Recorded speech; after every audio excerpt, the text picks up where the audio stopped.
Hello everyone, how are you doing? This is MD Tech here with another quick tutorial. In today's tutorial, I'm going to show you guys how to enable or turn on push notifications on TikTok. So this should hopefully be a pretty straightforward process here, guys. And without further ado, let's go ahead and jump right into it. So this will work for iPhone, iOS, and Android devices. Just want to put it out there. So anyway, you're going to go navigate to your TikTok profile, select the profile button at the bottom right if you're unsure how to get to this page, and then select the hamburger icon at the top right. Select Settings and Privacy. Underneath Content and Display, select Notifications.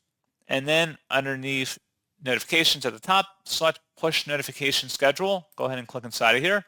If you want to have push notifications turned off, just have it toggled to the left here. So the little circle should be on the left side and it should be all grayed out in here.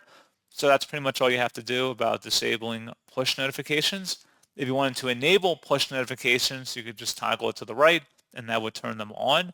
So pretty straightforward process on that. And as always, thank you for watching. I do hope I was able to help you out and I do look forward to catching you all in the next tutorial. Goodbye.